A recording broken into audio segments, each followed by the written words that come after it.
Welcome back to The Five. The Judge Schroeder, in the Rittenhouse case, has dismissed the trial for the day. They will restart tomorrow morning. So we'll get full coverage and Dana's show in the morning. Dana and Bill will have it. Thank you.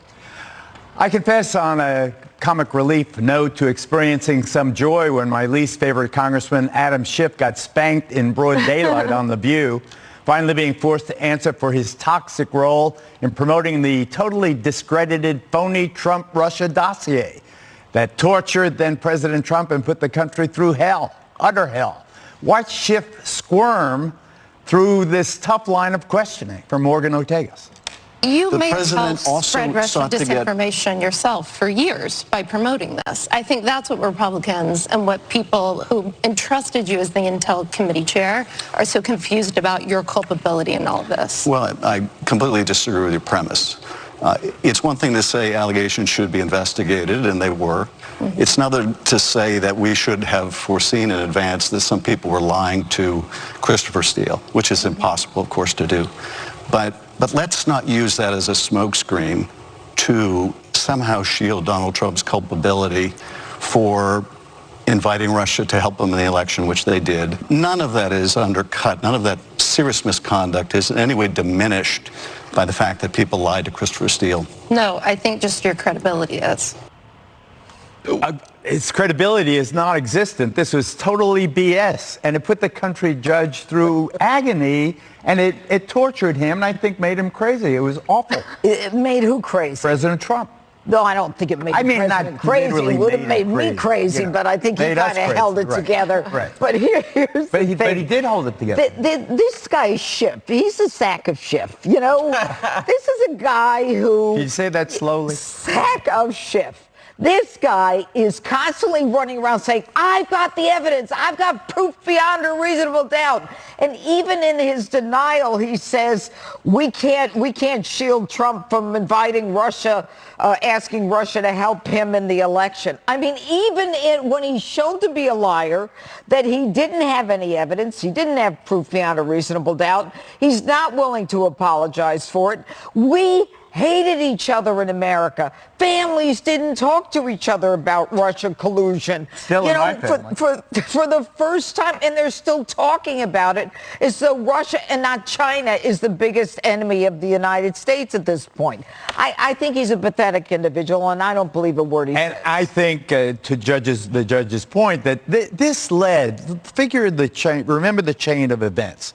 This led, I think, directly to the first impeachment. This unsettled the republic in a way that was very profound. For the third time in American history. This is not a little thing that this punk did. Schiff ruined many Waters Thanksgivings because he made my mom deranged. I'm serious. This really destroyed the country. That's why Trump wanted a do-over. Remember, he said, if you take away the Russia hoax, I should get a do-over. We now know that the Democrats started the hoax. The Democrats paid for the dossier, and now we know the Democrats put the lies in the dossier. So Schiff comes out on The View of all places and gets his teeth kicked in. He's been doing interviews the whole year, and now all of a sudden he has to go to The View, where a guest host, Morgan Ortagus, holds his feet to the fire. That is so pathetic that it took this long for the press to ask him a straight-up question. At this point, we have to assume everything the Democrats say is erroneous. At this point, we're going to find out the election was rigged, Greg. I'm just waiting. It was. That's a counter-narrative.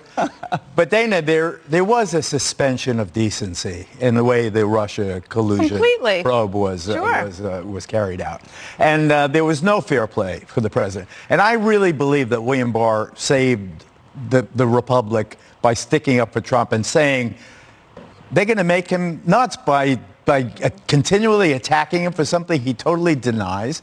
And then when the Mueller report came out, exonerating him essentially, still there were the Thanksgiving dinner conversations. Even today, I mean, even after these indictments and even after all that we know about what's been happening with the Durham investigation, the congressman goes on. He's written a book. That's why he's on The View. Let's not forget. Oh, he's written a book. That's why he's out. I don't know. Let's not give him any more promotion. Yeah. But how I screwed the country. So he wants to promote a book. He hasn't had to do a tough interview in years. because he doesn't put himself in that position. He probably did not expect that from Morgan, who had the right tone. She also knows what she's talking about. And he's basically said, you can't believe what I say, but still, actually, you have to believe everything that I say. He reminds me of the prosecutor in the Rittenhouse trial. Yeah. I mean, it was not dissimilar. It's interesting that you say that, because it discredits our institutions so profoundly. Now, you see a prosecutor lying. You see the prosecutor in the Russia collusion case making crap up, and it kind of deflates you, because these were the building blocks of our republic. If you can't trust the state to prosecute honestly, if you can't trust the Justice Department to investigate honestly, I mean, what well, the do we truth have? is coming out, and the wheels of justice turn slowly, but also it will be exposed. I'm confident of that, and I think that if I were Hillary Clinton on my next book, I would not go and try to sell it on The View if Morgan Ortega is the guest host. But Greg, to your point about the Rittenhouse trial and our comments being so out of sync with the majority, this Russia collusion news is not carried anywhere. This is probably the biggest point, because as much as I am repulsed by Adam Schiff, but hold that thought. I also want to say it was great to see Morgan Ortega's on The View. It was like, she seemed so out of place with her pleasant, serious tone. It's like saying Dana at an S&M dungeon. It just seems so weird. But that's a visual. Yeah. But so I'm disgusted by him. But he didn't do this by himself. Right? If you think about 2016 to 2020, the number of hoaxes that were created by the Democrats, but engineered really by the media. You had the Fine People hoax. You had the Russian hoax, the drinking bleach hoax, the white supremacy movement hoax. What happened to that? All of these things. Well, the hookers in the hotel room. Yeah, well, that's a Steele dossier. And that is the Russian collusion. That's how it started. So all of these things did untold damage to so many people. Personal, political, institutions, financial, the media, intelligence. Republicans used to be pro-FBI, pro-DOJ, pro-CIA. No, they are now as radical as Abby Hoffman.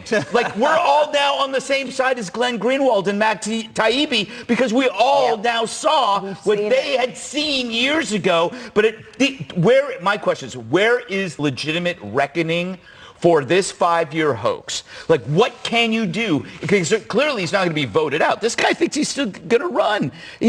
And by the way, why does he keep saying erection instead of insurrection? What's up with that? Who's Schiff? Pencil neck? So what about what about what Jesse said about families divided? There's alternate realities now. Why are you asking me that? Because you have kids.